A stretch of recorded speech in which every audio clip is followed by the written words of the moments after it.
Hola amigos de Minuto y Resultado, qué gusto volver a reencontrarnos con todos ustedes. Hoy en una entrevista muy especial con un invitado de la casa de Minuto y Resultado. Ya estuvo en su momento con nosotros en cabina y el día de hoy pues lo tenemos en Minuto y Resultado 2.0, esta serie de podcast que estamos llevando a cabo para saber justamente y conocer mejor a distintas personalidades de nuestro balompié nacional. Me acompaña en esta entrevista especial, como siempre, mi compañero Rafael Sotillo, a quien le damos la bienvenida. Rafa, ¿cómo estás? Saludos. Hola, ¿qué tal amigos de Minuto y Resultado 2.0? Hola Ángelo. Bien, bueno, acá en casa, resguardado, tranquilo, siguiendo las instrucciones y tratando de generar contenido para las redes sociales, también haciendo estas entrevistas todo el día, obviamente esperando la hora de la entrevista, un grato momento para hablar de fútbol, para reencontrarnos nosotros que siempre estamos compartiendo en cabina, esta vez en internet, pero bueno, parte de las circunstancias, esta vez con una persona que sabe mucho del fútbol venezolano, un periodista que está justamente ahora comentando muchísimos partidos del fútbol, y bueno, estamos contentos de que esté hoy aquí con nosotros. Así es, Rafael, recuerden que nos pueden escuchar este podcast y todos los demás que ya pues tenemos en nuestras plataformas digitales, en Anchor, Spotify, Google Podcast, Apple Podcast y también en nuestro canal oficial de YouTube, @Minuto y Resultado, y también en nuestras redes sociales, Instagram, @Minuto y Resultado FM, y Twitter, en Twitter, Min y Resultado FM. Así que bueno, sin más preámbulos, Rafa, le vamos a dar la bienvenida a nuestro invitado de hoy. Se trata de Miguel Santana. Qué gusto que estés con nosotros en este episodio, Miguel. Así que bueno, de verdad que un placer nuevamente. Muchachos, buenas noches. Un gran saludo para todos. La verdad es que el placer es mío. Gracias por la invitación, por darme la oportunidad de estar aquí compartiendo con ustedes. Así es, Miguel, de verdad que bueno, ya es la segunda ocasión que estás con nosotros en Minuto y Resultado, esta vez a través de este podcast. Y bueno, nada, la pregunta del millón, ¿no? Que siempre pues tenemos que hacer a nuestros entrevistados es cómo llevas justamente este tema de la cuarentena. Sabemos que son días bastante complicados, ¿no? Y que no estamos acostumbrados a estar tanto tiempo en casa, pero ¿cómo lo estás haciendo? ¿Cómo lo estás llevando? Ustedes saben que cuando una puerta se cierra, muchas se abren, y en este caso la puerta sí que ha tenido que mantenerse cerrada porque estamos en casa. Entonces eso nos invita a la reinvención, a querer hacer cosas diferentes para de una u otra manera mantener el nivel laboral que estamos acostumbrados a llevar. Por eso, a pesar de las limitaciones que lógicamente tenemos por esta situación que mundialmente nos afecta, he estado tranquilo con mi familia, compartiendo, reinventándome profesionalmente, llegando a áreas que antes no llegaba, cubriendo espacios que antes no tenía previstos, haciendo una gran cantidad de entrevistas a través de Instagram, tanto en la tele tuya como en mi cuenta personal, y obviamente tratando de hacer las cosas de la mejor manera posible. Qué bueno, Miguel.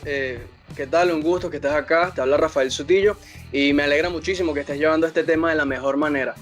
Para empezar la entrevista, quería preguntarte acerca de tus inicios, porque todo comunicador tiene que tomar una decisión y es justamente estudiar esta carrera e irse por esta rama.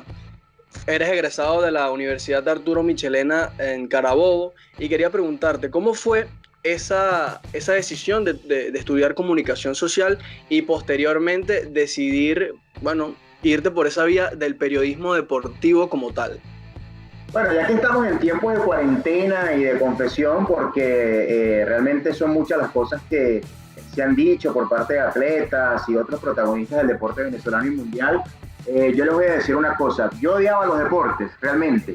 De pequeño no practiqué ninguna disciplina deportiva, no me gustaba nada. Cuando mi padre me regalaba un bate, una pelota, un guante, yo simulaba que el bate era una ametralladora, que la pelota era una granada, jugaba en la casa, que estaba en el ejército. Y mi amor por el fútbol comienza con la final del Mundial Corea y Japón 2002. Recuerdo que en aquella ocasión Brasil y Alemania se medían en el partido de la instancia decisiva, y uno de mis hermanos mayores, Juan Santana, decide invitarme a ver este partido, a compartir. Bueno, yo por estar con mi hermano aquí, y fue algo a primera vista. Cuando yo vi aquel compromiso, que tuve la posibilidad de darme cuenta que existían figuras de talla como Ronaldo, Rivaldo, Roberto Carlos, Ronaldinho, entre otros, y aquella Alemania de Oliver Kahn y compañía, Miroslav Klose, etcétera. Me gustó, realmente quedé impactado con aquella victoria 2-0 con un par de goles de Ronaldo. Empecé a seguir el fútbol y bueno, me di cuenta que existía un equipo llamado Real Madrid, que había otro llamado Barcelona, lógicamente lo que uno de pequeño ve. Había recién ingresado a un colegio católico y mis compañeros de clase eran practicantes del fútbol casi todos, entonces ellos hablaban mucho del tema de la liga, cada lunes, ustedes saben, las conversaciones que se sostienen al llegar después del fin de semana, y cómo le fue al Madrid este domingo, y al Barcelona, y al Atlético, y al Manchester. Y yo poco a poco me fui documentando para poder también hablar con mis compañeros. Siempre veía fútbol, comencé viendo la liga española, la liga alemana, inglesa, italiana, holandesa, y llegó un momento que me fue gustando tanto y me fui metiendo tanto dentro de este mundo del fútbol, que pasé a ver fútbol argentino, colombiano y hasta chino. Yo pasaba de 12 a 14 horas cada día del fin de semana viendo fútbol, trataba de documentarme lo más que podía en cada momento, y esto pasó de ser un gusto a convertirse en una pasión, y de una pasión mutó para convertirse en una razón de vida. Traté de ligarme lo más que podía al fútbol, pero obviamente nunca, por lo que les confesé anteriormente, había estado en un campo ni nada similar. Jugué algún tiempo en las categorías inferiores de un club de Aragua. Yo soy de Maracay, estado de Aragua, llamado La Trinidad Fútbol Club, pero solamente estuve un paso muy breve, no muy bueno, porque recuerdo que llegamos a una final contra la UCB de Aragua, y en esa final, bueno, se lesiona un central. Yo, que no soy muy alto, tuve que asumir la posición, y bueno, marqué un golazo, pero en propia puerta. Y ese día decidí retirarme. Obviamente nunca tuve ninguna intención o por lo menos alguna ilusión de jugarlo profesionalmente. Yo estaba claro que no tenía las condiciones físicas ni futbolísticas para estar en un nivel mucho más alto. Lo hacía más que todo por mantenerme, por disfrutarlo, por vivirlo dentro. Y ya con 16 años, un poco antes del Mundial de Alemania 2006, comencé a trabajar. Comencé a estar en los medios de comunicación por intermedio de una gran amiga del liceo en aquel entonces, que ella trabajaba en una radio. Ella, bueno, teníamos una gran amistad. Me dijo un día que iban a hacer un casting para un programa deportivo. Yo fui, recuerdo que eso fue en Semana Santa del año 2006, y desde entonces hasta ahora, afortunadamente, no he parado. Sí, Miguel, de hecho, bueno, comentabas lo que fueron también un pequeño pasatiempo que tuviste por el fútbol, en este caso ejerciéndolo, ¿no? Practicándolo, y posteriormente, luego de haber iniciado tu primer camino en la radio, se te van abriendo poco a poco oportunidades dentro del mundo futbolístico hasta poder llegar a el periodismo institucional, ¿no? En varios equipos de nuestro fútbol venezolano, entre ellos, bueno, en la jefatura de prensa del Aragua Fútbol Club. También estuviste en Metropolitanos Fútbol Club, en Sport Club Guaraní, Casa Portuguesa Aragua, Deportivo Anzoátegui, y entre otros. Así que bueno, cuéntanos cómo fue la experiencia de haber trabajado con distintos equipos del fútbol nacional desde el punto de vista institucional.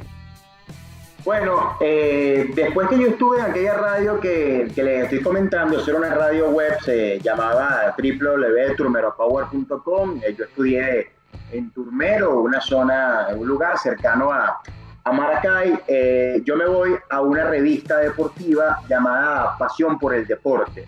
Ahí fue cuando yo realmente comencé de lleno con el periodismo, a conocer gente, a cubrir pautas de la primera división de nuestro balompié, béisbol profesional venezolano, baloncesto con los Toros de Aragua, gracias a una oportunidad que me dio un gran amigo, Juan Colmenares, hoy en día gerente general del Aragua Fútbol Club. En esa revista estuve desarrollándome, creciendo, trabajando, haciendo todo lo que me pedían que realizara. Y llegó un momento en el que la revista, luego de haber crecido tanto, sacó una sucursal en Carabobo y me enviaron para Carabobo. De igual manera yo estudiaba en el estado de Carabobo, porque sabrán ustedes que la Universidad de Arturo Michelena se encuentra en dicha ciudad. Entonces me mudé de ciudad, me fui de Maracay para San Diego, aquel municipio en el que viví algunos años, y comencé a trabajar cubriendo los Navegantes del Magallanes, al Carabobo Fútbol Club, Trotamundos de Carabobo. Un profesor de la universidad que me daba clase lo nombran director de deportes del diario El Siglo, que es un diario importante de Aragua, pero que también tenía una expansión en Carabobo, y ahí comienzo a cubrir para medios de comunicación, para trabajar en El Siglo.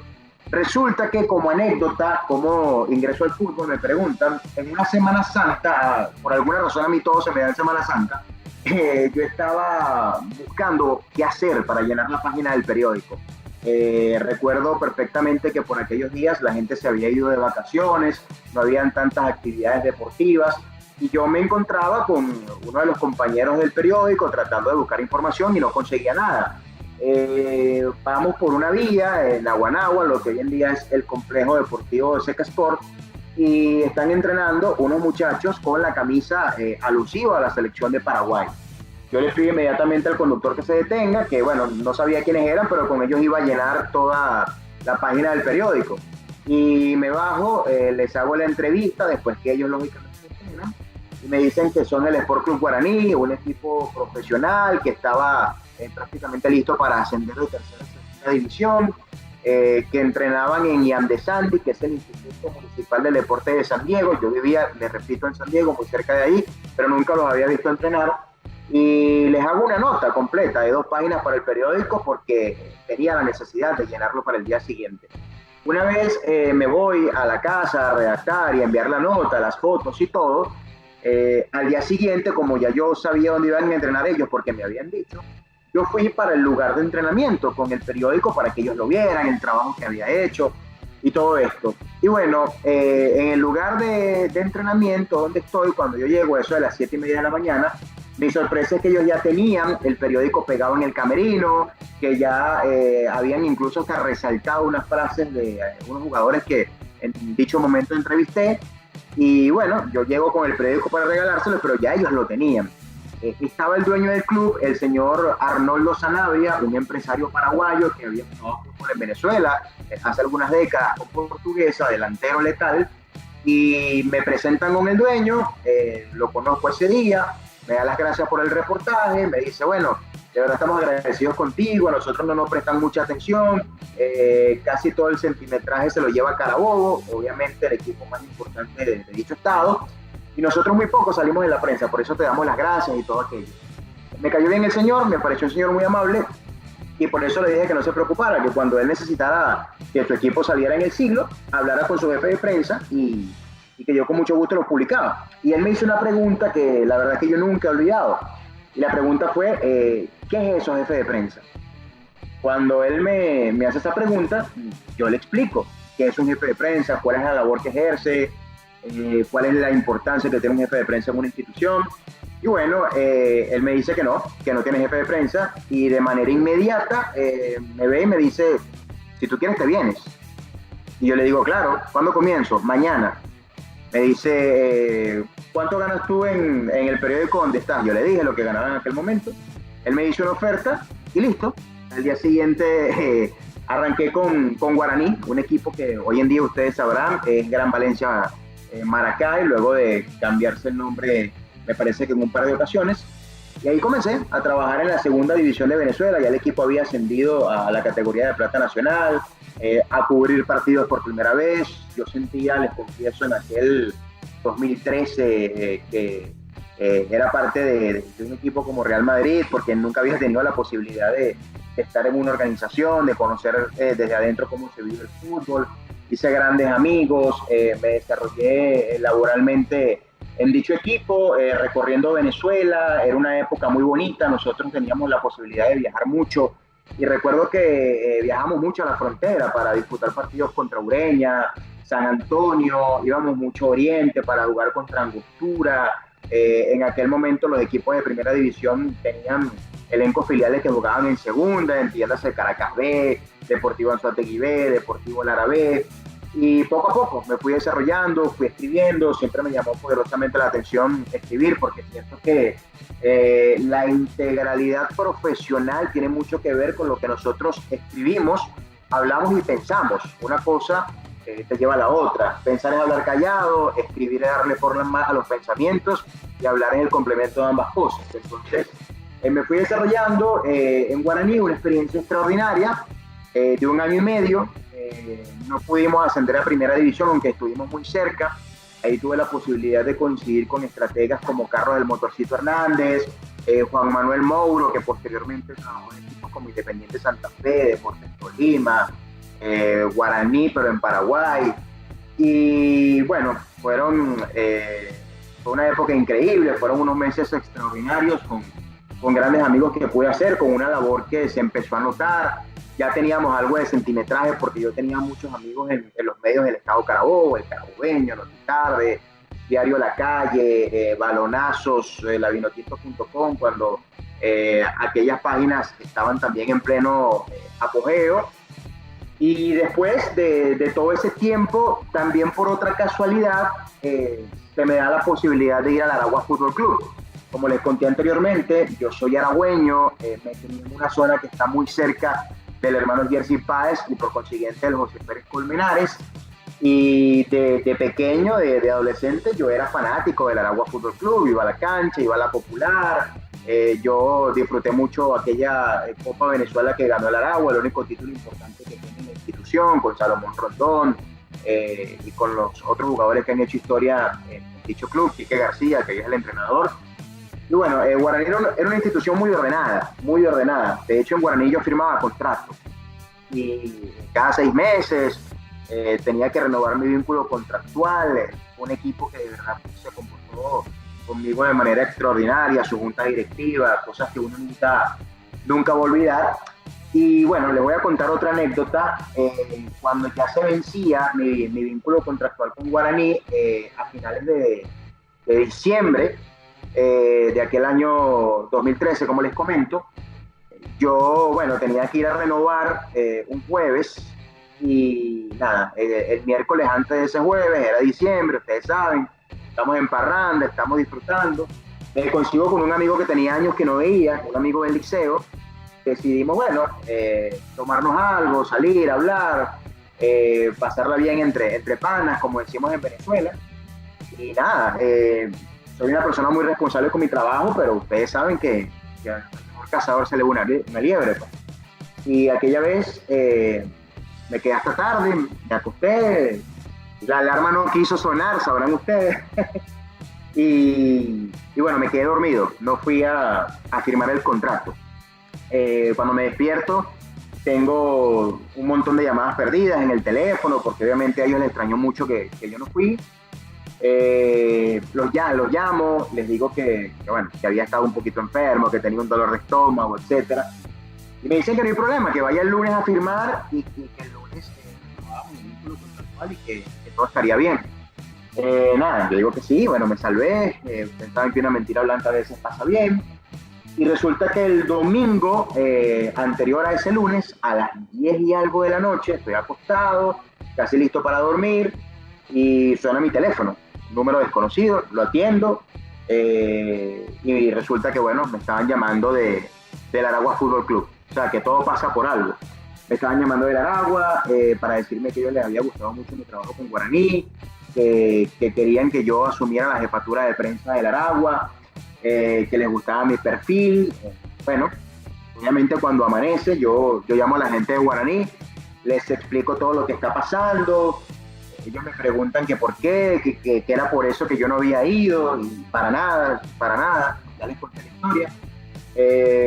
Fui a la oficina del Aragua, ellos me hicieron una oferta, fui a la de Guaraní, ellos me hicieron otra, y al final, bueno, me puse a pensar las cosas, dije, bueno, voy a hacer un equipo de primera, un equipo que pertenece a mi estado, una organización que va a jugar otro fútbol, otro nivel, y me terminé decantando por llegar al Aragua. Esa fue gran experiencia como jefe de prensa en primera división. Yo creo que le debo mucho a esa experiencia en el Aragua Fútbol Club, porque desde ahí fue que pude dar un salto a lo que hoy en día, pues afortunadamente puedo hacer. Fíjate, una curiosidad, Miguel, de todos los grandes periodistas que hemos entrevistado, eres el primero que desempeña esta linda labor de haber sido periodista institucional, pero algo en lo que sí coincide en tu historia es que, con las demás obviamente, es que pasaste por la prensa, específicamente en el diario Siglo, ya lo comentabas, y que incluso que te llevó un profesor.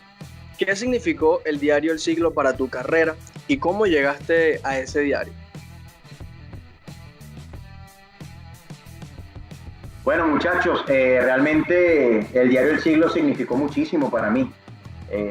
Y lo digo porque este medio es uno de los más representativos cuando uno habla acerca de la historia del periodismo en el estado de Aragua.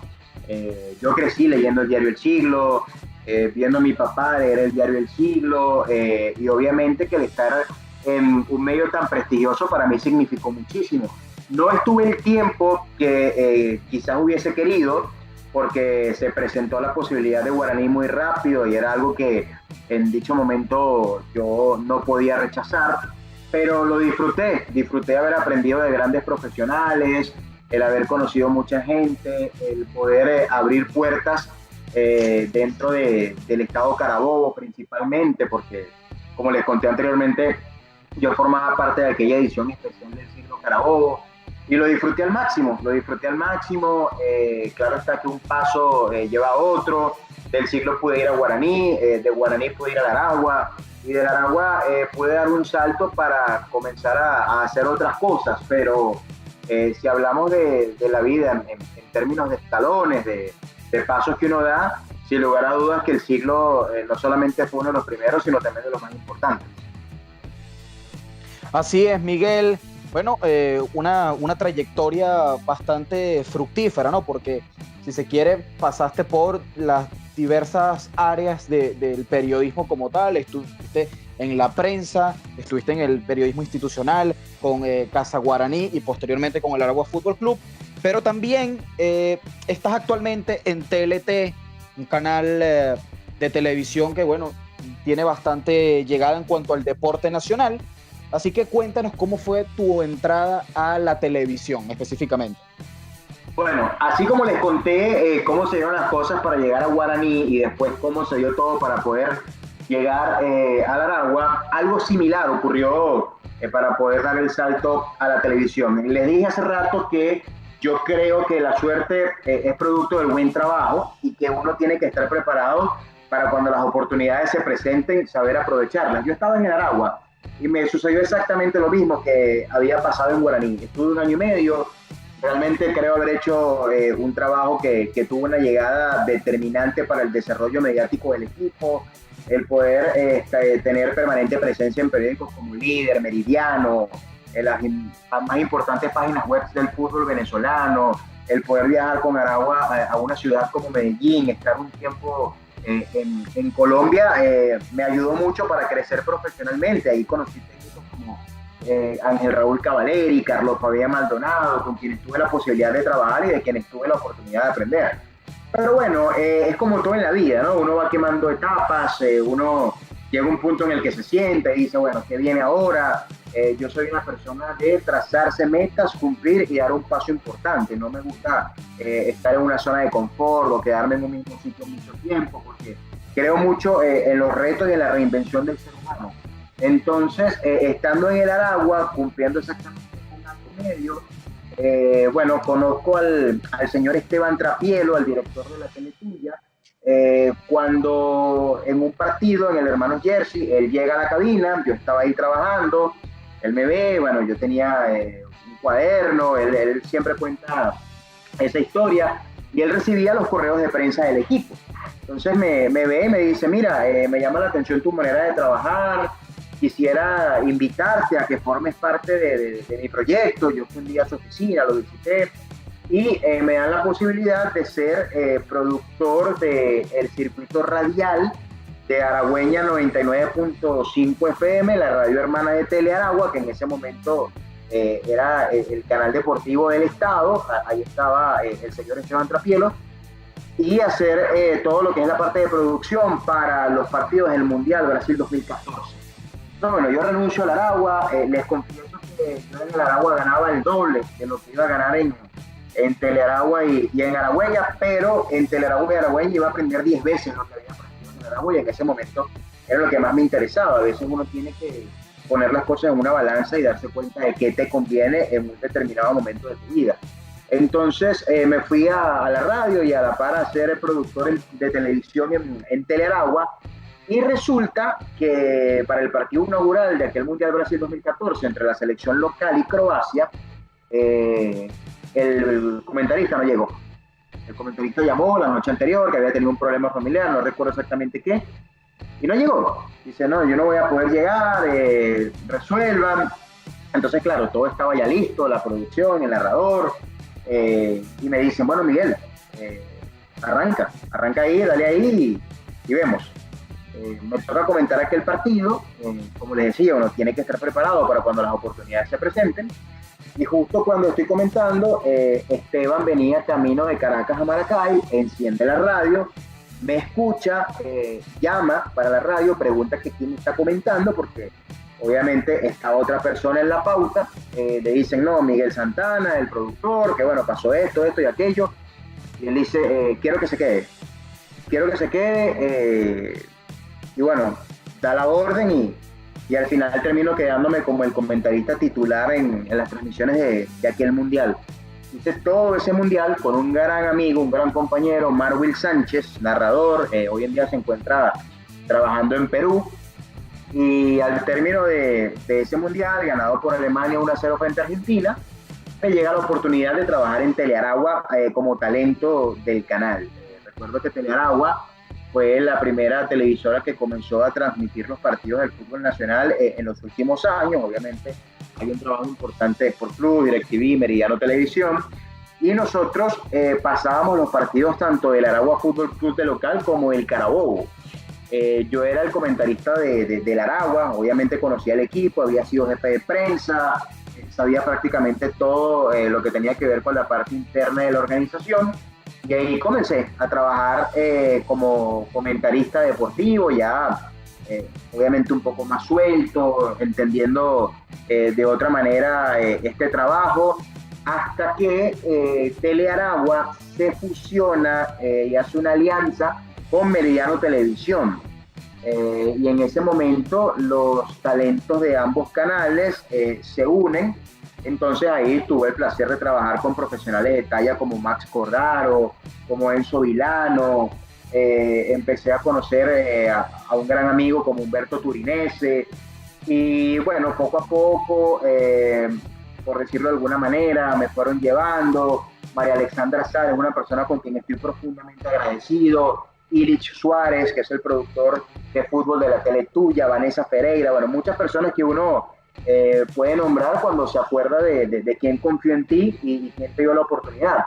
Y después de estar aproximadamente un año y algo en esta alianza entre Meridiano Televisión y Telearagua, nace este proyecto de TLT, con la opción de ser el canal del fútbol nacional de la mano con Gol Televisión, de poder tener los partidos en exclusiva de la selección, de poder comentar un sudamericano sub-20, aquel histórico certamen en el que Venezuela por vez segunda clasificó a un mundial, ustedes recordarán aquella final, etcétera.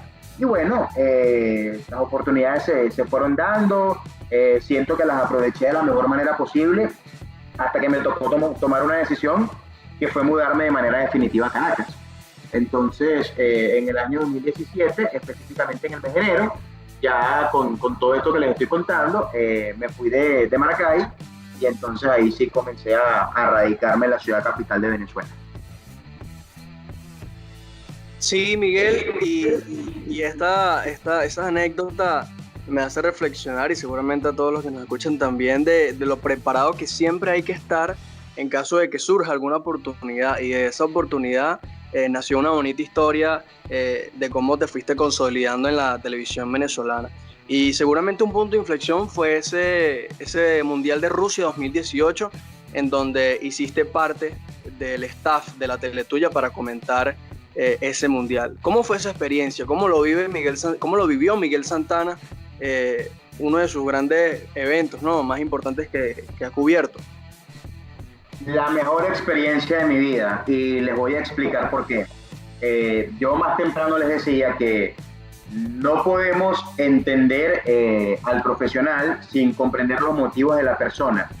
En todo esto que les comento de la alianza, de Meridiano, Teleragua, pasa una situación personal que a mí me marcó y bueno, la voy a compartir con ustedes. Mi padre, que de alguna manera pues siempre fue mi figura, una de las personas que más he amado en la vida, por no decir el que más, con quien yo pues, iba a todas partes, fue mi profesor en el liceo. Mi padre era profesor de matemática y física, un hombre amante del deporte.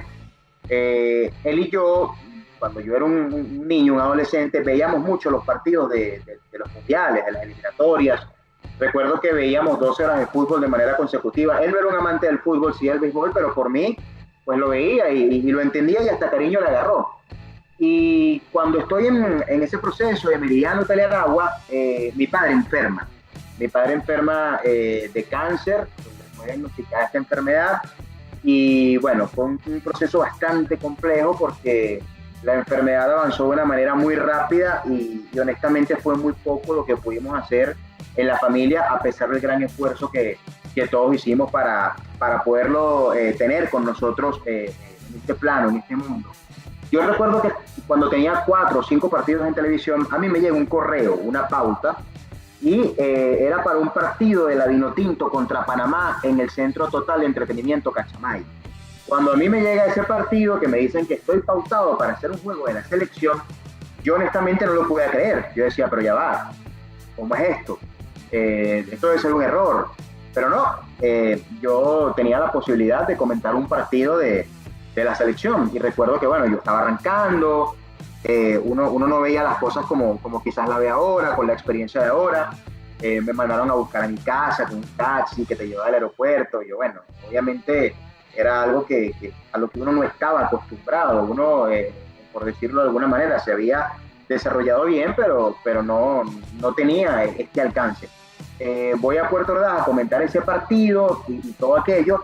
Y resulta, muchachos, que ese termina siendo el último partido de Juan Arango con la selección. Ese fue un empate a 1 entre Venezuela y Panamá con gol de Salomón Rondón. Y por juego, Juan Arango anuncia que se retira de la selección, que no va a seguir siendo parte de la Vinotinto. Era Noel San Vicente el técnico por aquella oportunidad.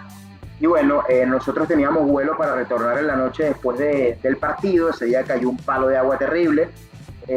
Nos tuvimos que quedar para la rueda de prensa, perdimos el avión y al día siguiente tuvimos que irnos por tierra y todo aquello.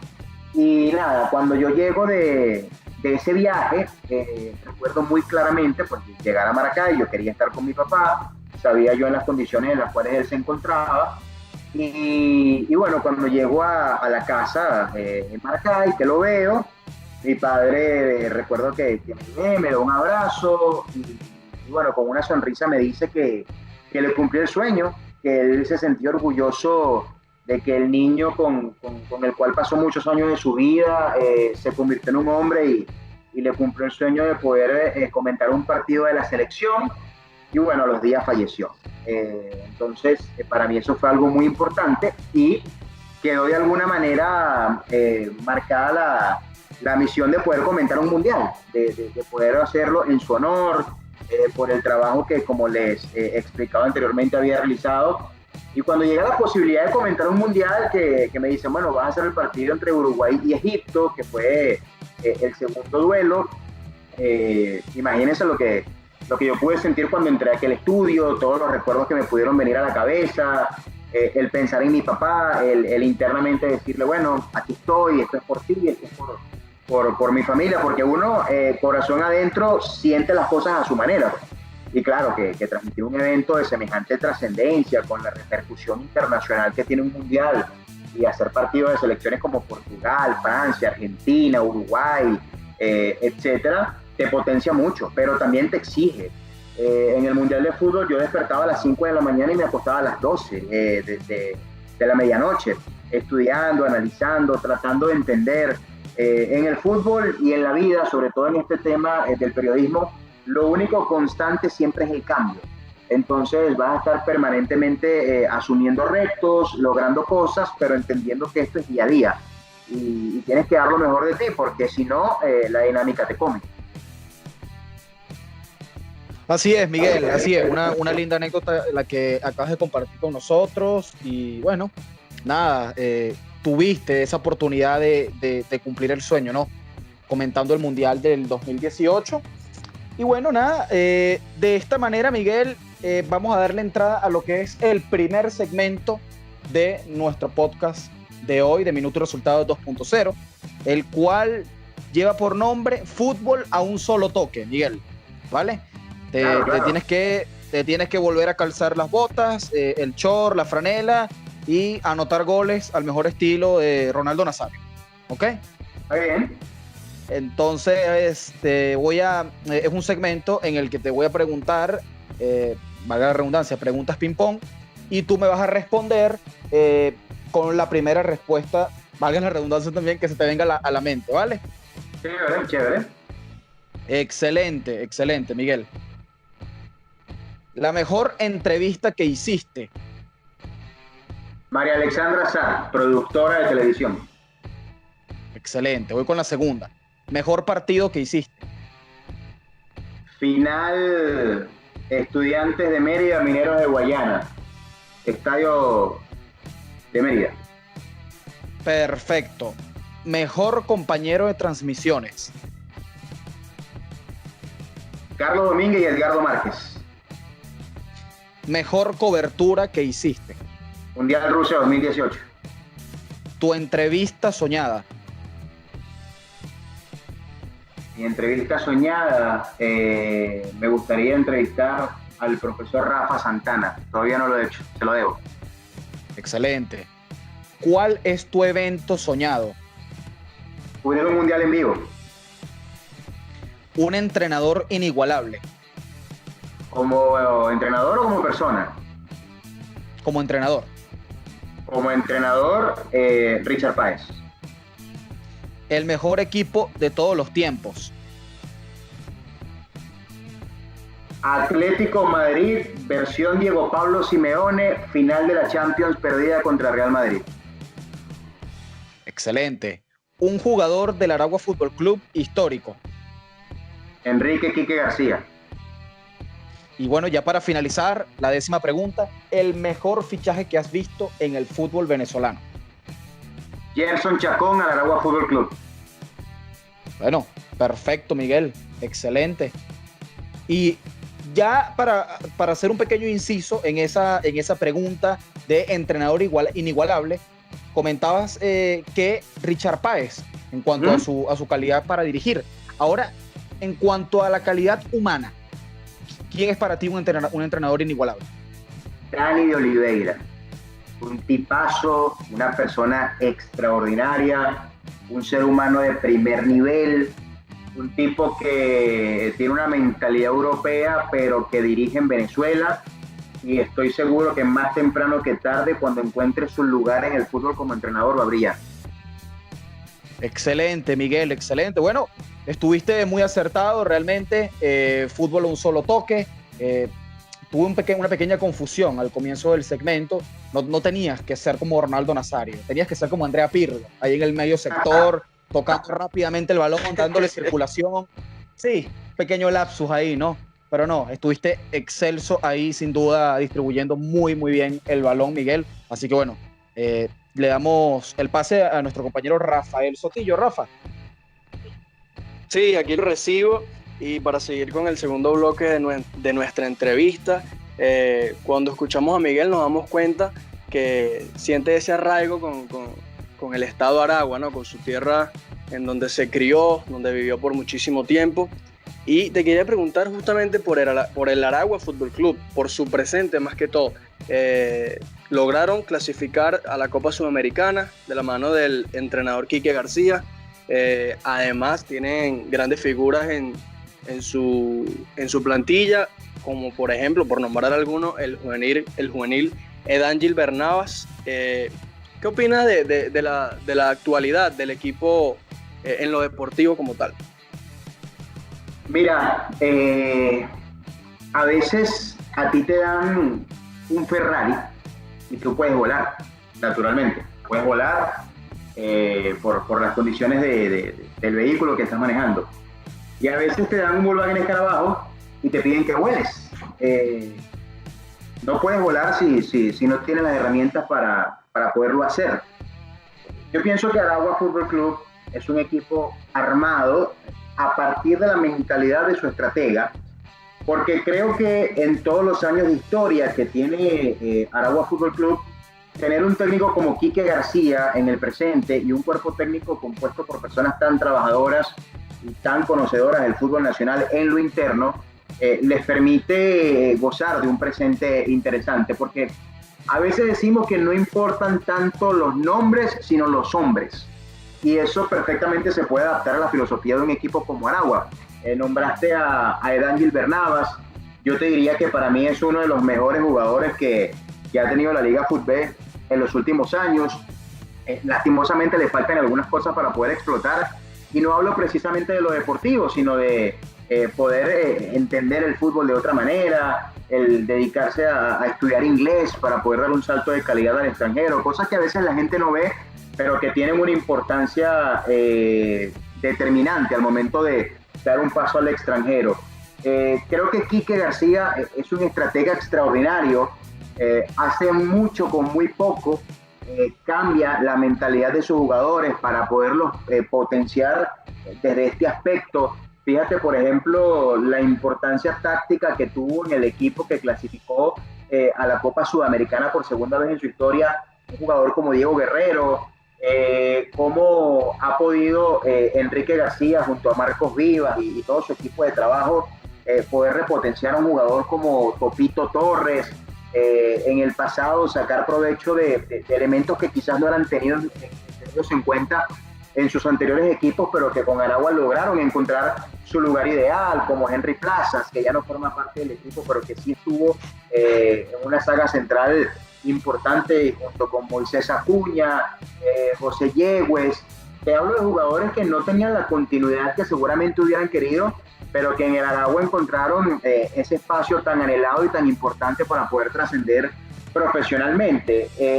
Un equipo que obviamente no goza una nómina tan profunda, que incluso ha tenido algunos problemas con el tema de los extranjeros, de lo que extradeportivamente ha ocurrido y que es de conocimiento público, como la deuda con un equipo colombiano por no haber honrado un compromiso a tiempo. Pero yo creo que Aragua Fútbol Club siempre es un equipo guerrero a tener en cuenta. Si ustedes se fijan, siempre está en las liguillas, independientemente del plantel que tengan. Hace un par de años pudieron disputar una final de Copa Venezuela. Con Quique García perdieron y solamente ante el campeón Caracas, luego de haber ganado 3-1 el partido de ida. Siempre ha sido un equipo así Aragua. Esa es la característica del club. Obviamente que uno quisiera verlo en otra figuración. Claro está que uno quisiera que el fútbol en Aragua funcionara más como una empresa que como otra cosa, es decir, que pudieran salir jugadores de otra trascendencia, que pudieran vender en el mercado internacional, porque a fin de cuentas eso es lo que hace que un equipo sea sustentable. Pero con todo eso, yo pienso que el trabajo de Enrique García y de todo su cuerpo técnico es excepcional. Por eso ha sido un poquito la comparación del Ferrari con el Volkswagen. Aquí que tú le puedes dar un Volkswagen y ten la plena seguridad que se la va a inventar para que el motor lo haga volar. Así es, Miguel. Y hablando a propósito de la deuda, ¿no?, que tiene actualmente el Aragua Fútbol Club, como bien mencionabas en tu respuesta anterior, es pertinente también tocar ese tema, porque, bueno, se sabe que, o se supo, hace pocos días que el Aragua tuvo una demanda por parte del cuadro colombiano Alianza Petrolera, que incluso llegó a instancias de la FIFA, a través, o mejor dicho, a raíz del préstamo del arquero colombiano Federico Rodas, ¿no? Perdón, Santiago Rodas. Santiago Rodas. El cual, sí, Santiago Rodas. Una deuda, por motivos de contrato, el Aragua no cumplió el contrato con el jugador y ahora tiene que pagar una indemnización de $301.073. ¿Cómo crees que va a afrontar esta situación el cuadro del Aragua, tomando en cuenta de que actualmente el fútbol venezolano está paralizado y por tanto el tema de los patrocinios y demás ingresos que pueda tener el club pueden estar un tanto parados, ¿no? Mira, para tocar este tema, yo tendría que hablarte primero de cómo pudiéramos nosotros imaginar el fútbol venezolano post-coronavirus. Yo creo que el país cambió, obviamente el fútbol como fenómeno sociológico inmerso en el país también ha sufrido un cambio radical y hay que sincerar muchas cosas. ¿Qué quiero decir con esto? Con el debido respeto que merecen todos los profesionales de todas las áreas en nuestro país y en el mundo, porque al comienzo de esta conversación hablamos que este es un tema que mundialmente nos afecta. Va a ser muy difícil poder honrar compromisos de un gran tamaño como estábamos acostumbrados en el fútbol de Venezuela. Fíjate, por ejemplo, lo que han hecho equipos como Barcelona, Villarreal, hablando de grandes exponentes a nivel mundial, cuando tocamos el tema de los clubes, al momento de reducir salarios, de llegar a acuerdos internos para que de alguna manera todos se puedan beneficiar, porque no es solamente el futbolista, también hay muchos empleados que hacen vida dentro de las diferentes organizaciones. Algo así va a tener que pasar en Venezuela, eso es inminente. Ya uno, por ejemplo, cuando ve el comunicado de la federación, el comunicado que hoy colgó en su cuenta de Twitter la Liga FUTB, ratificando la suspensión del fútbol, más o menos leyendo entre líneas, se da cuenta de hacia dónde apunta esta realidad. Por eso, cuando hablamos del tema del Aragua y esta deuda que sostiene con Alianza Petrolera, porque bueno, no se honraron unos compromisos a tiempo, hay que ver a fondo cómo pudiesen hablar entre partes, porque recordemos, muchachos, que esta es una situación sobrevenida, es una causa mayor, en muchos casos y de forma contractual, según me cuentan algunos amigos abogados. Yo no soy para nada experto en la materia, pero trato de entender que contractualmente hay algunas excepciones y yo creo que la carta de FIFA es clara. Aragua tiene que cumplir con el compromiso que se le exige. ¿Cómo lo van a hacer? ¿De qué manera lo van a hacer? ¿Si van a pagar fraccionado? ¿Si van a pagar todo de una vez? Eso lo manejará internamente la directiva que está al frente de la organización, la presidenta, el gerente, el ciudadano gobernador, quienes tengan que involucrarse en dicha situación. Ahora, ¿por qué sucedió esto? Bueno, eso es lo que yo creo que se estará investigando. ¿Por qué no se cumplió? Bueno, habrá que preguntárselo, porque esta cifra de la cual ustedes hablan, que está en lo que FIFA ha escrito, obviamente es una cifra bastante considerable y más aún tomando en cuenta la realidad que estamos atravesando. Sí, Miguel, y hablamos de este momento que está viviendo el mundo y por consecuencia el fútbol venezolano, la cuarentena, el confinamiento, como lo quieran llamar, obviamente que ha golpeado al fútbol venezolano. Y hablando justamente de eso, hace poco la Liga FUTB hizo una propuesta, salieron informaciones en las redes sociales, en donde querían establecer topes salariales a los jugadores y también a los directores técnicos. Algunos juzgaban y decían que era un monto muy bajo. La Asociación Única de Futbolistas Profesionales de Venezuela manifestó su rechazo a esta propuesta y quería saber tu opinión acerca de esto. ¿Es positivo o es negativo un tope salarial? Y depende, obviamente, si de los precios, mejor dicho, de los montos. Más que positivo o negativo, yo diría que es necesario, porque la situación te indica que hay un tema económico a considerar en Venezuela y obviamente en todo el mundo, pero en Venezuela está un poco más acentuado porque ya veníamos atravesando una etapa de cambios en el fútbol nacional. ¿Qué quiero decir con esto, muchachos? Bueno, fíjense, vamos a ubicarnos cronológicamente antes del inicio de la cuarentena, antes que explotara esta bomba llamada COVID-19, y que se detuviera el mundo y estemos atravesando por esta película de terror que vivimos. Ya el fútbol venezolano venía cambiando. Si ustedes se fijan, este fútbol tenía dos protagonistas. Los jóvenes, entiéndase Deportivo La Guaira, con 4 juveniles en cancha, a veces con 6 en la convocatoria, entiéndase Metropolitanos, con 3 juveniles en cancha, a veces hasta 5 en la convocatoria, el propio Aragua y varios equipos en Venezuela. Los actores jóvenes que se potenciaban, se exhibían a través de los distintos medios de comunicación y posteriormente se vendían. Porque no hay que olvidar nunca que el fútbol es una empresa y es una de las empresas que más cantidad de dinero genera mundialmente. Y el segundo actor, para entenderlo a modo de figura, son los jugadores experimentados que de alguna manera ya están quemando sus últimos cartuchos o están en el comienzo de la recta final para despedirse. Más allá de la calidad indiscutida que tienen todos, entiéndase Maestrico González, por ejemplo, en Monagas, que más que hacer figura, que lo es, más que hacer capitán, que con todo el merecimiento del mundo lo es, va a Monagas para potenciar el talento joven, para aconsejar, para ayudar a crecer. Paqui Lucena, por ejemplo, un tipo de un amplísimo recorrido tanto dentro como fuera de Venezuela, y muchos otros ejemplos que a esta hora podemos citar. Ya venía cambiando el fútbol, ya venían cambiando los montos, incluso porque económicamente existían deudas, y esto es algo de conocimiento público porque los involucrados en cuestión lo han hecho saber así. Ahora, claro está que económicamente hemos sufrido un golpe fuerte. Yo creo que todos, de alguna u otra manera, nos hemos visto perjudicados por esta situación del COVID-19. Y el fútbol no tiene por qué ser la excepción.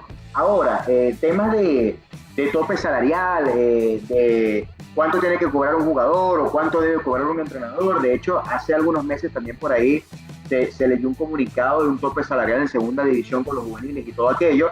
Yo creo que eso es algo que se tiene que consensuar, que tienen que sentarse ambas partes, entendiendo las dificultades económicas que atravesamos, comprendiendo el momento histórico que estamos viviendo y sin obviar las vicisitudes del caso. Esto es un tema que realmente es necesario, que urge. El que no se pueda adaptar a las condiciones económicas del fútbol nacional, pues tendrá que buscar alguna solución, tendrá que buscar alguna salida. Fíjense incluso que en los últimos años hubo una gran cantidad de venezolanos jugando en destinos que no eran habituales, como República Dominicana, en Centroamérica, en el Caribe, y eso obviamente obedece a la posibilidad de buscar otras condiciones económicas. Entonces, me parece que esta situación termina más bien de acentuar, termina de ponerle el punto a la I sobre lo que está pasando, y no nos queda otra que entenderlo así. Los actores principales, los involucrados, ahora el cuánto, los montos, cuánto vale un entrenador. Yo creo que cada profesional tiene su justo valor. El fútbol es una carrera corta, por lo tanto hay que buscar la manera de, no voy a decir amasar una fortuna, pero sí asegurar un futuro. Y cada quien debe saber el valor de su trabajo. Ahora, que aquellos montos de los cuales se han hablado sean o no los correctos, eso lo tienen que definir los involucrados. Para mí, en lo que a mi opinión se refiere, obviamente es algo muy necesario. Sí, Miguel, sin duda todavía algo por aclarar, ¿no? Ese tema de los topes salariales, digo, en cuanto a la confirmación, si se quiere, ¿no? Por otra parte, Miguel, te quería preguntar también sobre, volviendo al tema de esta situación, de la pandemia, de la cuarentena que estamos viviendo, en tu experiencia como jefe de prensa del Aragua Fútbol Club y de otras instituciones, ¿cómo crees que es la labor o que deberían estar haciendo los departamentos de distintas instituciones, como por ejemplo el Caracas Fútbol Club, el caso de Yaracuyanos, que eran equipos que a nivel de redes sociales se habían manejado muy bien durante el torneo, las primeras fechas del torneo local, e inclusive antes de comenzar el torneo, con dinámicas bastante entretenidas para la audiencia y demás? Así que, ¿cómo crees que debe manejarse un departamento de prensa en esta situación donde realmente no estás disputando ninguna competición como tal? Mira, eso es un punto importante, el que has tocado. Yo pudiese hablarte de tres cosas. No es fácil generar contenido en esta actualidad porque no tienes de qué hablar, no está pasando nada. Los equipos están detenidos y todo lo que ya conocemos. Pero ese es el verdadero reto que los departamentos de prensa tienen. ¿Qué hacer? Pues sencillamente, como punto número uno, apelar a la historia. A mí me parece maravilloso el trabajo que está haciendo Caracas Fútbol Club a nivel de redes. Hay un gran profesional ahí como Joan Sánchez, que es un tipazo, la verdad, un gran profesional. Tú mencionaste el trabajo de Yaracuyanos. Bueno, ahí está un tipo que conoce esta materia como Ramón Medina, y tiene también a Luis Ernesto Díaz, que es un gran amigo y es un trabajador extraordinario del fútbol nacional. Y generar contenidos en una época como esta no es fácil, por eso yo diría, bueno, apelemos a nuestra historia. Hace algunos días mi buen amigo Carlos Domínguez escribió para El Estímulo una columna y hacía precisamente alusión a este tema, que nosotros debemos rescatar los valores históricos del fútbol venezolano. Él hablaba sobre un jugador importante en la historia del Deportivo Táchira que fue al estadio y el portero no lo dejó pasar. Claro está que el portero está cumpliendo su trabajo, pero es nuestro deber rescatar y enaltecer esos valores históricos que nos definen como país y nos definen como liga. El tratar de interactuar con los seguidores, el poder hacer retos. Por supuesto que a medida que los días pasan, se van desapareciendo las opciones, pero siempre hay algo nuevo. El poder hacer un crucigrama en Instagram, el poder hacer algún tipo de reto, el enviar mensajes a través de los jugadores, el interactuar con la gente. Las comunicaciones han cambiado mucho, muchachos, mucho. Yo creo que a medida que pasa el tiempo, nosotros nos tenemos que adaptar mucho más a la realidad comunicacional del presente. Y ese es el verdadero reto. Cada jefe de prensa tendrá que intentársela también en función de lo que pueda tener, de la realidad que pueda estar atravesando y de los instrumentos de trabajo que a la mano tenga. Después, yo te diría, bueno, que hay un trabajo como el que está haciendo Metropolitanos, por ejemplo, con mi buen amigo Alan Navarro al frente del departamento de prensa, que es rescatar los goles anotados. Hoy estuve mirando las redes y bueno, vi que colgaron un gol que anotó Alfredo Padilla para ascender a Primera División en el año 2016. Y otro punto, que es el tercero que quería destacar, pues tiene que ver con precisamente retarse entre los equipos. Algún tipo de recuerdo, realzar los valores institucionales, hablar de cosas que no necesariamente tengan que ver con la actualidad. Y esto es un gran aprendizaje, muchachos. Ángelo, Rafael, Álvaro, es un gran aprendizaje porque nosotros cuando acabe esta cuarentena vamos a ser unos profesionales mucho más completos. Vamos a tener la posibilidad de entender que sí se puede hacer un programa desde la casa, de conocer otras herramientas, de llegar al mundo de otra manera. Es imposible hoy en día mantener una línea por mucho tiempo, porque fíjense, hace 2-3 meses no existía o no sabíamos que existía TikTok, y ahora todo el mundo tiene TikTok. Yo, por ejemplo, y les voy a confesar, no tengo ningún tipo de pena de decirlo, yo ni sabía que existía Zoom, y ahora me reúno con la gente en Zoom y participo y escucho. Y más que todo lo que hago es escuchar. Esta mañana me enviaron un link de un entrenador que estaba hablando en portugués, Leonardo Jardín.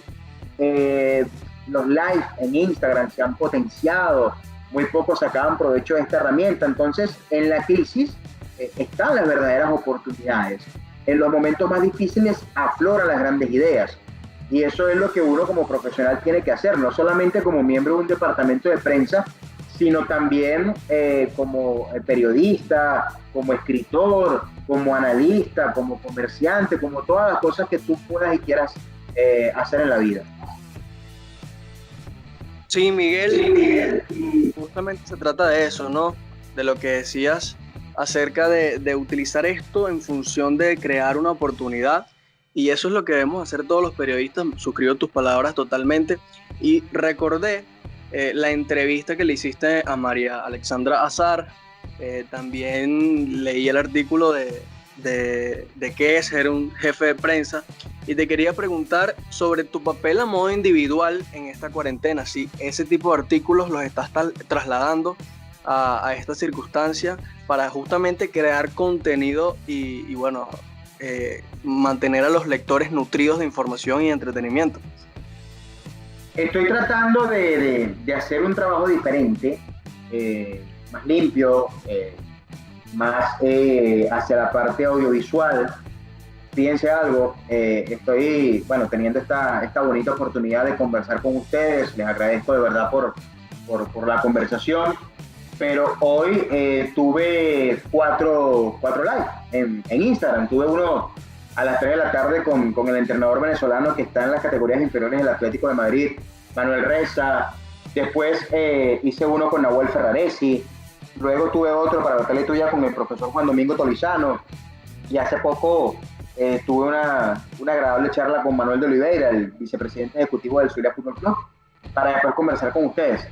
Y el tiempo pasa muy rápido, uno disfruta. Lo que les dije anteriormente, uno vuelve a los cimientos, vuelve a lo pasional, y eso a veces se pierde, muchachos, y no debe ser así. A veces uno habla tanto de fútbol, mastica fútbol, siente fútbol y se aburre un poco porque, bueno, es parte de tu día a día, de pronto quieres oxigenar, quieres ver otra cosa, pero fíjense que una situación como esta nos ha hecho reinventarnos, nos ha permitido ocupar espacios que antes no teníamos ni siquiera previstos, y eso es algo que yo trato siempre de expresar, de hacer. Uno tiene que escribir, uno tiene que hablar, uno tiene que interpretar, uno tiene que tratar de llenarse y de sentirse vivo, y eso te lo dan los retos, eso te lo da la vida, eso te lo da el camino. Yo creo que nosotros debemos respetarnos mucho. Hay un tema que siempre destaco, que es el poder entender la realidad que hace el otro. Fíjense, ustedes me han permitido tener esta conversación, y ahí están trabajando desde casa, haciendo un gran esfuerzo. Después esto pasará por un proceso de edición, ustedes seguramente rescatarán lo mejor, y eso es algo que yo valoro, el crecimiento de la gente. ¿Por qué cerrarnos las puertas? ¿Por qué decir que este es mejor que aquel? O que mi trabajo, uno cuando va a triunfar en la vida, triunfa por características propias, no triunfa porque hunda a un semejante, no triunfa porque le cierre la puerta a alguien, y debemos ver la vida como periodista, como persona, como ser humano, de una forma en la que cada quien merece su espacio. Cuando hay una persona que hace un buen trabajo, ¿por qué no apoyarlo? ¿Por qué no seguirlo?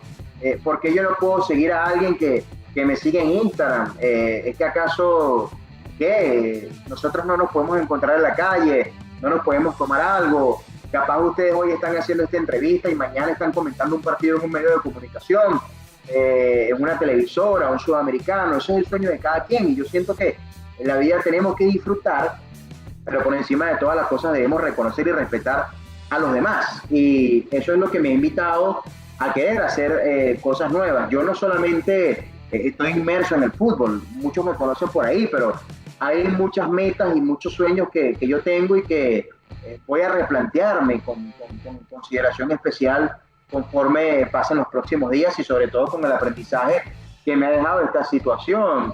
A mí me gusta el mundo del comercio, a mí me gusta el mundo de las agencias. En algún momento, después que sienta que he cumplido con mi ciclo como periodista y como comentarista, me gustaría estar inmerso en el comercio dentro del fútbol. No sé si ser algún representante de jugadores o quizás tener una agencia de publicidad, pero algo similar. Me gustaría tener algún tipo de negocio ajeno a todo esto que tan feliz me ha hecho durante muchos años. Y eso es parte de la vida. En la cuarentena lo he podido hacer, he podido disfrutar de cosas que antes no hacía y que uno se quita porque, siente que la vida es un deber ser. Y yo lo debo hacer así porque así lo hizo y si a este le sirvió, no. Tú tienes tu manera de hablar, tú tienes tu manera de escribir, tú tienes tu manera de proyectar, tú tienes tu manera de ser. Ahora, hay un respeto dentro de este trabajo.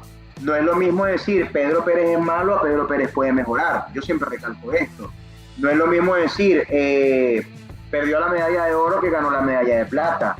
No es lo mismo. A mí me molesta de sobremanera cuando dicen que que el subcampeón es el primer perdedor. Eso es mentira. Hay que jugar una final, hay que llegar a una final. Si no, pregúntale al Tottenham de Pochettino, si no, pregúntale a grandes equipos en la historia del fútbol, del béisbol, etc. Y eso es lo que me ha enseñado la cuarentena. Así la llevo con tranquilidad. Obviamente soy un tipo activo, me gusta estar en la calle. Yo me enamoré de Caracas desde que llegué. Me encanta salir a pasear, ir al Ávila, ir a las Mercedes, ir a comer, disfrutar con mi familia. Pero bueno, esto es lo que nos tocó vivir y nosotros tenemos que aceptarlo. Pero aceptarlo con la dignidad y el compromiso de crecer desde cada punto de vista. Y eso es lo que he intentado hacer y es lo que trato de comunicar y trasladar con cada una de mis acciones. Excelente, Miguel. Ahora, en esa misma dinámica, ¿no?, de entrevistas que has podido sostener con distintas personalidades del balompié nacional, también el medio para el que trabajas, la tele tuya, ha realizado live en Instagram muy, muy interesantes con figuras como el actual seleccionador de la Vinotinto, José Peseiro, más reciente con Juan Arango. Tú en su momento también entrevistaste al director técnico de Águilas Doradas allá en Colombia, Francesco Estífano. ¿Cómo ha sido esa producción que ha tenido el canal, Miguel, para pues poder tener a estas caras conocidas e importantes de nuestro balompié nacional? Cómo funcionan los equipos de fútbol, muchachos, con el aporte de todos. Te puedo decir que ha habido un aporte fundamental de todos mis compañeros, de mis grandes amigos de la tele tuya, y la suma de cada parte hace un todo. Tengo la posibilidad, la dicha, de trabajar como jefe de redes sociales del canal, además de ser uno de los principales talentos del fútbol, y he contado con el apoyo de todos mis compañeros. La entrevista con José Peseiro la consiguió Carlos Domínguez, él se movió, él buscó, él llamó a la gente de prensa de la federación. La entrevista con Juan Arango la consiguió Humberto Turinese, al igual que con Deina Castellanos, Lenín Caraballo, Edgardo Márquez consiguió una gran entrevista con Sonny O'Neill. Bueno, yo por mi parte también he conseguido otras entrevistas y hemos hecho un trabajo mancomunado con todos los compañeros que han hecho algo extraordinario. Yo aprendo mucho de mis compañeros, de verdad que siento una altísima estima personal por cada uno de ellos. Maffer Lucena, no quiero que se me olvide nadie, Diógenes Nazar, Fridmar Álvarez, todos de una u otra manera han hecho un trabajo extraordinario. Fíjense que Diógenes Nazar jugó con Félix Hernández y bueno, todo el mundo decía, no, pero ¿cómo conseguimos una entrevista con Félix? Ese es amigo mío, yo lo llamo. Y tuvimos la posibilidad de hablar con un tipo que ha ganado el premio Sayón. Tuvimos la dicha de hablar con grandes profesionales del béisbol, Pablo Sandoval. El otro día tuvimos al gerente de la selección de Venezuela, Luis Blasini. Ha sido un trabajo mancomunado, muchachos, con todos los que hemos podido hacer esta labor. Y desde mis redes, he buscado sacar el lado personal de los atletas, de los profesionales, tratando de entender lo que hay más allá de una carrera. Y me he encontrado con cada historia que la verdad es que siento que estos 59 lives que he hecho han sido fantásticos porque los he disfrutado una barbaridad, tanto como los entrevistados que he tenido el placer de tener. Genial, Miguel. Y de esta manera vamos a entrar en el segundo segmento de Minuto y Resultado 2.0. Él se llama Balón Dividido y la idea es poner a Miguel Santana, en este caso, a elegir entre dos opciones. Por ejemplo, ¿con cuál estadio te quedas? ¿Con Cachamay o el Olímpico, por ejemplo? El Olímpico, el Olímpico, no lo dudes. Claro. Bueno, listo, vamos a empezar. La primera pregunta. Esta es un poco ahí de arqueros. ¿Wilker Fariñez o Dani Hernández? Wilker Fariñez. Ok, ahora vamos con la segunda.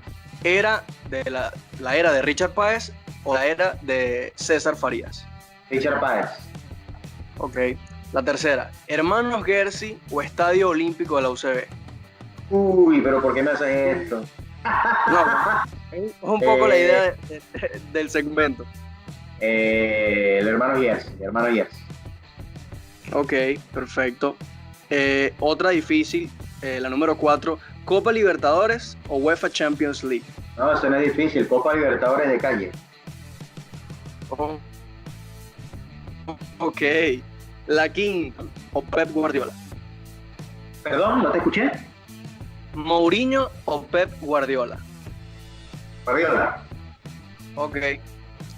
Corea-Japón 2002, el Mundial de Corea-Japón 2002 o el Mundial de Rusia 2018. Me quedo con Rusia 2018 por lo que personalmente viví. Ok, listo. ¿Messi o Cristiano? Messi. Listo. Ahora vamos con una un tanto difícil por el talento que tienen estos dos futbolistas. ¿Ronald Vargas o Jefferson Soteldo? Yo me voy a quedar con Ronald Vargas. Perfecto. ¿Maracay o Valencia? Maracay. Y la última, ¿prefieres que la Vinotinto salga campeón de una Copa América o que clasifique a un Mundial? Que clasifique un mundial.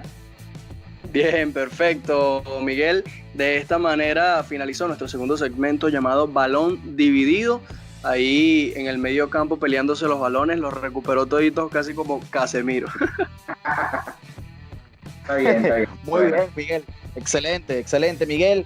Bueno, ya en este tercer bloque de nuestro podcast Minuto y Resultados 2.0, queremos darle espacio también a nuestra Vinotinto, Miguel, ¿no? Conversar sobre recientemente ese live, a propósito del live que tuvieron en la tele tuya con el seleccionador nacional, preguntarte por algunas aclaratorias que hacía justamente en esa entrevista, ¿no? Donde llegó a destacar que durante sus viajes por Europa sostuvo conversaciones también con el delantero italiano que milita en el Brescia, con Ernesto Torregrosa, y que puede ser una posible candidatura a ser convocable para nuestra selección. ¿Tu opinión al respecto sobre ese posible escenario? Mi opinión es que todo lo que sume, suma. Porque a veces nosotros tenemos un nacionalismo exacerbado. Obviamente que Ernesto es venezolano, eso nadie lo puede poner en discusión. Tan venezolano como Amorebieta, tan venezolano como Túñez, como los hermanos Felcher, como Jeffrey Suárez en su momento, Alejandro Marqués, etc. Pero no tomamos en cuenta el contexto histórico. Fíjate, por ejemplo, la selección de México.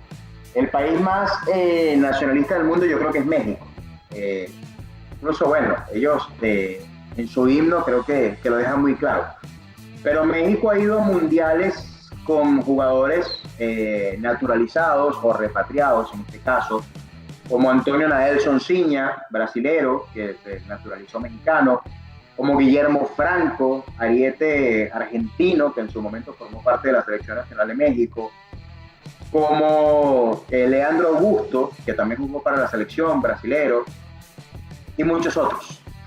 A mí me parece importante que lo convoque. Me parece importante que lo convoque porque hay que probar, hay que traer. Yo creo que mientras más opciones tengamos, más posibilidades de éxito vamos a tener. No soy de esos que se cierra solamente un par de opciones, porque fíjense lo que pasó. Joseph Martínez para mí es un talento indiscutido, pero se lesionó.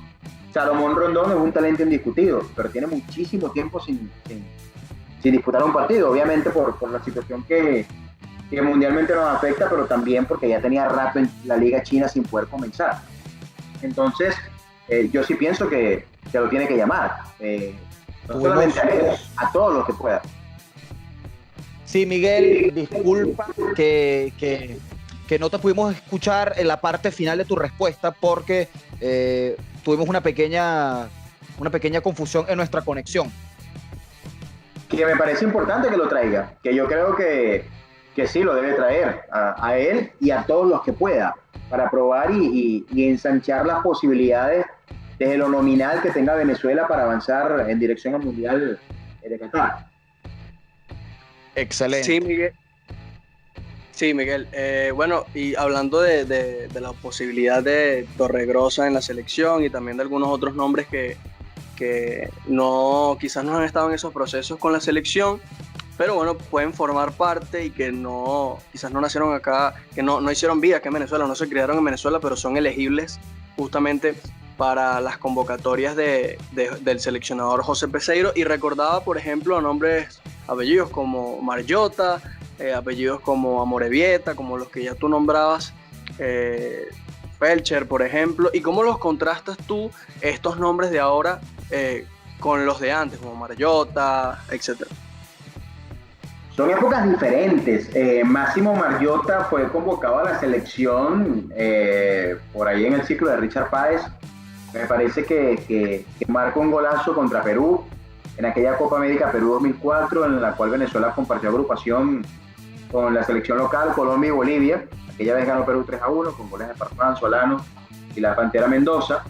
Y yo creo que es importante destacar que no solamente en términos de características de juego y en relevancia de momentos, sino también en épocas.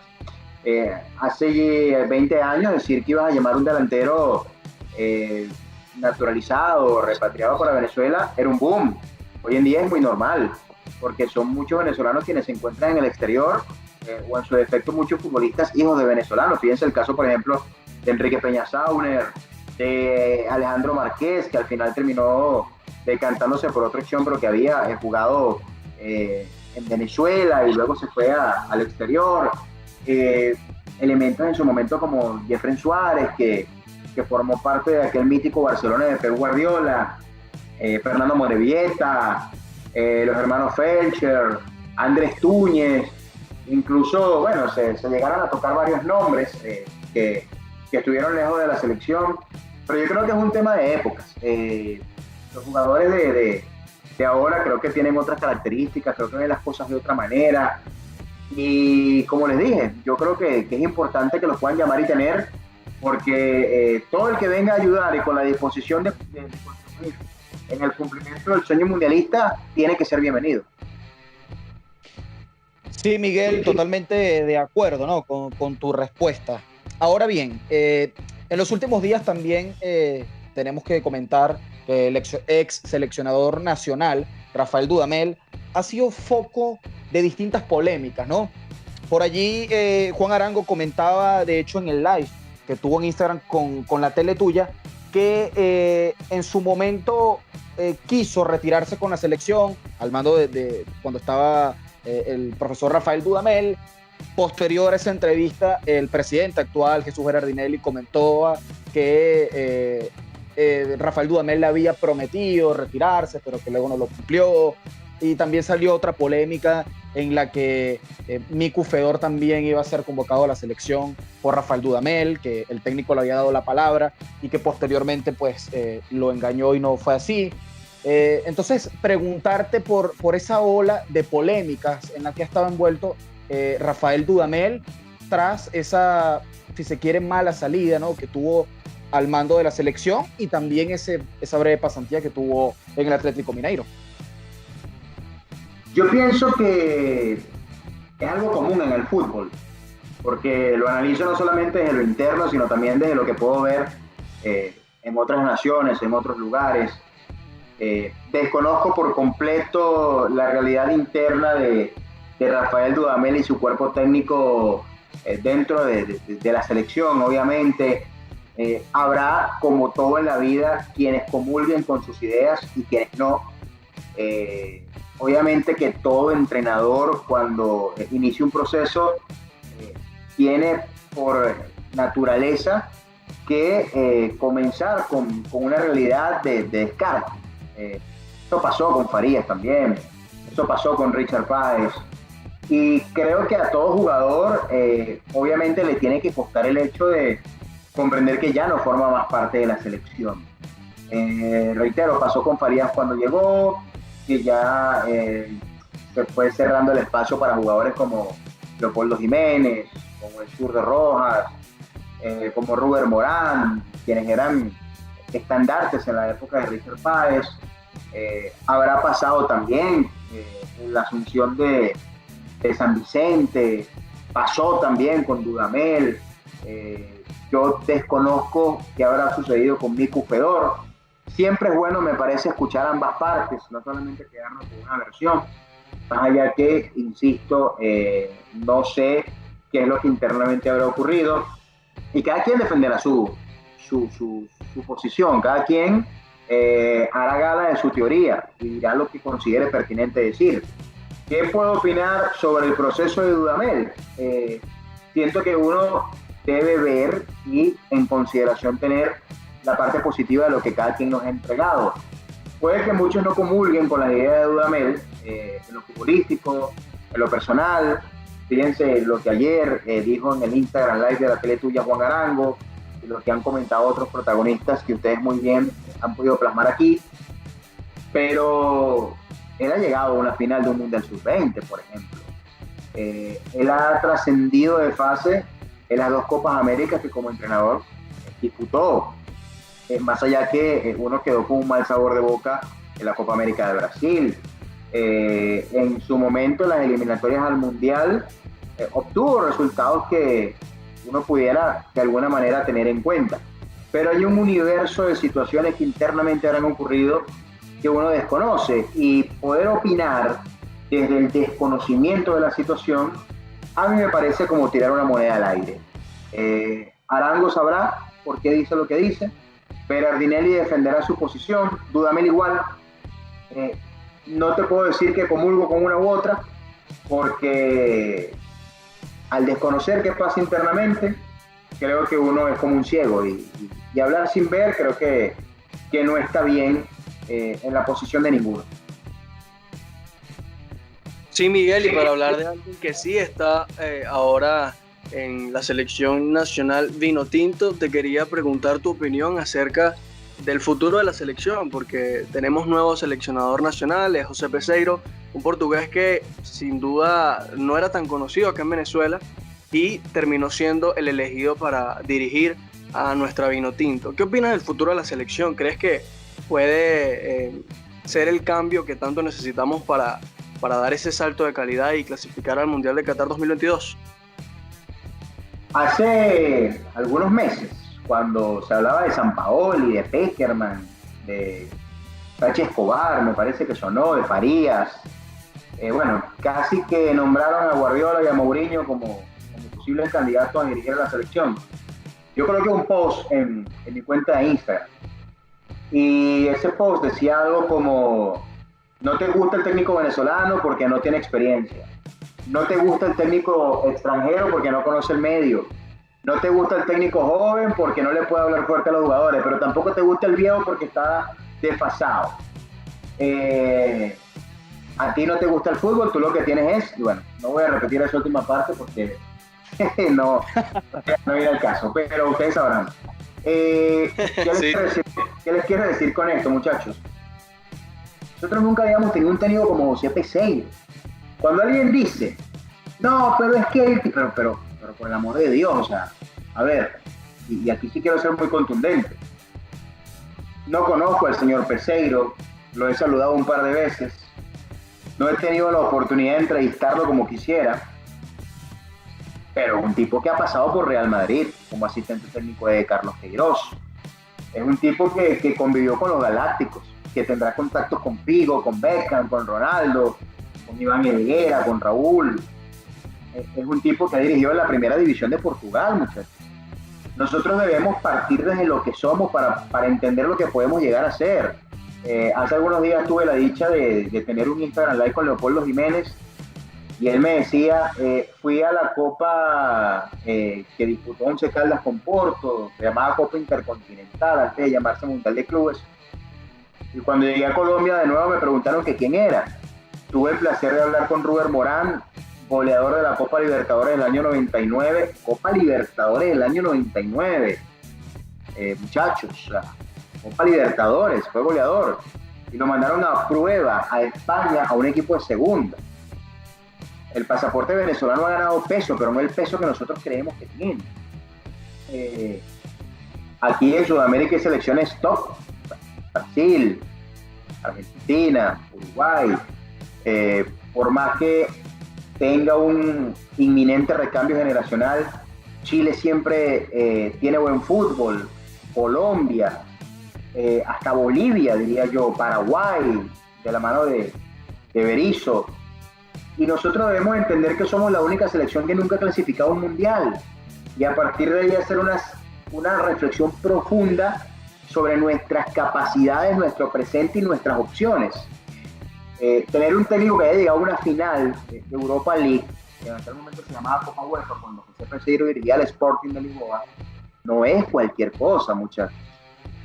Tener un técnico que ha dirigido en distintos continentes, que tiene diversas culturas, que tiene un bagaje futbolístico importante, no es cualquier cosa. Ahora, bueno, que en Venezuela no lo conozcan, o no lo conozcan como quizás uno podía conocer a Sampaoli u otro, bueno, eso es otra cosa. Eso habla de bueno, quizás la gente no tiene el conocimiento futbolístico que por ahí ustedes pueden manejar, pero por cada Álvaro, por cada Ángelo, por cada Rafael, por cada compañero de los medios que conoce el fútbol, hay 400 personas que no. Lo que pasa es que uno cree que la vida es como uno la ve, y entonces obvia un montón de situaciones que pasan a nuestro alrededor. Para mí nunca habíamos tenido un técnico como el cartel de José Peseiro. Analicen dónde había dirigido Dudamel antes de tomar la selección, dónde había dirigido San Vicente antes de tomar la selección, dónde había dirigido Farías antes de tomar la selección, dónde había dirigido Páez antes de tomar la selección. Yo creo que tener un técnico con este currículo y estos pergaminos, algo bueno nos tiene que traer, algo bueno debe saber, algún contacto deberá tener, pero no podemos jugar en base al desconocimiento. Es un técnico que ni siquiera puede dirigir una práctica. Es un técnico que nunca ha podido reunirse en una mesa con los jugadores a verles las caras. Los ha conocido porque ha viajado y se ha reunido y ha llamado por teléfono. Pero no es lo mismo tener un contacto directo con la persona. Saber qué siente el jugador, si está cómodo, si no, qué le dicen los gestos corporales, cómo es el manejo interno del grupo, qué le molesta a uno, qué le molesta al otro. Y hay un montón de divergencias públicas en la selección que se tienen que resolver. Ustedes saben a qué me refiero, eso es algo público, y creo que hay que darle la oportunidad a Peseiro, creo que hay que creer en Peseiro. Después los resultados hablarán. El fútbol es un deporte de resultados como todo, y estamos en una situación apremiante, pero contextualicemos cuántos delanteros top nosotros podemos tener, más allá de Salomón, que está bien, un tipo que marcó una notable diferencia en la Liga Premier, que se fue a China. Yo no cuestiono su decisión, me parece económicamente correcta y está asegurando el futuro de su familia, pero después hay que contar. Bueno, tenemos Hurtado, ciertamente, es un jugador que está en Boca, pero está y a su vez no está, porque no ha tenido la titularidad que uno pudiera creer que él pudiera tener, que las oportunidades que le pudieran dar. Tenemos al 10 del Santos, si es verdad. Después tenemos jugadores consolidados en equipos de cierta relevancia en Europa, pero todavía no tenemos un jugador en el Real Madrid, todavía no tenemos un tipo en el Atlético, no tenemos un jugador en la Roma, por ejemplo. Por ahí está Rincón, que ciertamente estuvo en la Juve, jugó algunos partidos, pero lastimosamente no pudo encontrar su espacio. Entonces, a partir de esa reflexión, es que yo invito a pensar. Tenemos un técnico con un bagaje interesante, démosle la oportunidad. Sin duda, tiene que ser así, Miguel, esperar lo que pueda hacer cuando debute con la selección y pues de ahí comenzar a sacar conclusiones, ¿no? Ya para finalizar esta grandiosa entrevista que hemos sostenido con nuestro invitado Miguel Santana, nos vamos a ir con el último segmento que hemos titulado Definición frente al arco, Miguel. Aquí sí te vas a vestir de Ronaldo Nazario, de los grandes delanteros que han pasado por la historia del mundo. Te tienes que poner una de esas camisetas para justamente anotar los goles y en este caso haciendo la comparación, las preguntas que te voy a formular, que van a consistir en que te voy a dar una palabra y tú lo vas a completar con la primera frase que se te venga a la mente. Por ejemplo, si yo te pregunto Juan, tú me puedes decir Arango, García o el que tengas en mente, ¿vale? Solo una palabra, ¿no? Solo una. Sí, una palabra que complete esa palabra que yo te estoy preguntando. No puede ser una frase, solo una palabra, bien. Exacto, solamente una palabra. Vale, Miguel, vamos entonces a comenzar con esta definición frente al arco y los centros que le vamos a enviar al área a Miguel Santana. Con la primera pregunta, vino tinto. Al Mundial. Fútbol venezolano. Pasión. José Peseiro. Oportunidad. Juan Arango. Crack. El siglo. Hogar. La tele tuya. Familia.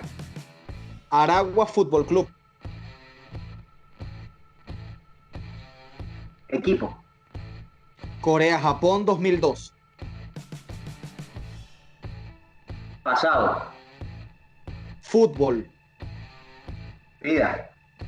Miguel Santana. Comentarista.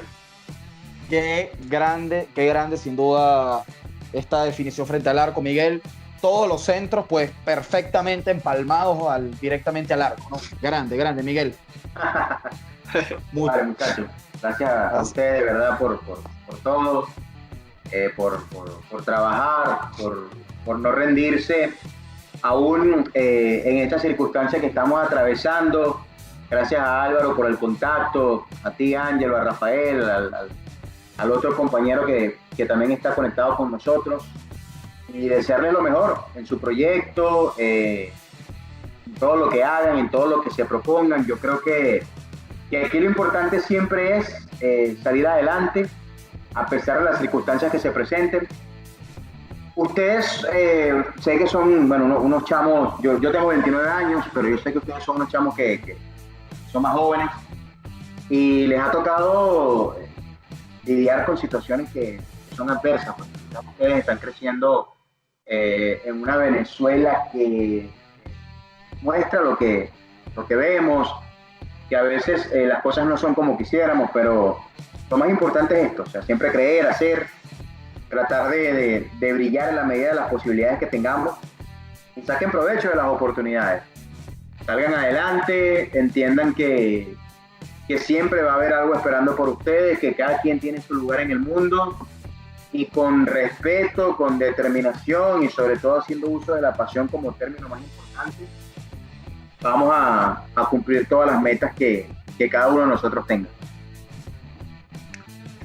Así es, Miguel, muchísimas gracias por este contacto. La verdad, disfruté muchísimo en lo personal esta entrevista, conocer un poco esas anécdotas de los orígenes del inicio de la carrera del periodista Miguel Santana, y un saludo a toda la gente que nos escuchó, que nos está siguiendo en nuestras redes sociales, pendiente de todo lo que montamos y todos los grandes episodios que hemos sacado hasta ahora. Muchísimas gracias, espero que lo sigan disfrutando. No, por favor, muchachos, gracias a ustedes, un fuerte abrazo. Agradecidos, Miguel, contigo, y bueno, nada, de verdad que esperamos en otra oportunidad volverte a tener en la cabina para seguir conversando de fútbol y pasar otro rato agradable como este y como todos los que podemos pasar en una charla futbolera. Así que bueno, amigos, de verdad que de esta manera nos despedimos o mejor dicho, tras haber realizado una grandiosa entrevista junto a Rafael Sotillo, mi compañero, que estuvo también muy bien y muy acertado en todo, y al igual que Miguel Santana, nuestro invitado de este episodio. Nos despedimos, no sin antes recordarles que nos pueden escuchar en nuestras distintas plataformas: Anchor, Spotify, Google Podcast, Apple Podcast, y también en nuestro canal oficial en YouTube, Minuto y Resultado, y también en nuestras redes sociales. Recuerden seguirnos por allí para que estén al tanto, ¿no?, de las últimas informaciones que surgen en el balompié nacional e internacional. @Minuto y Resultado FM en Instagram y @Min y Resultado FM en Twitter, para que sigan conectados con nosotros. Ha sido un gustazo, como siempre. Nos veremos en otro episodio de Minuto y Resultado. Mejor dicho, nos escucharemos en otro episodio de Minuto y Resultado 2.0. Chau.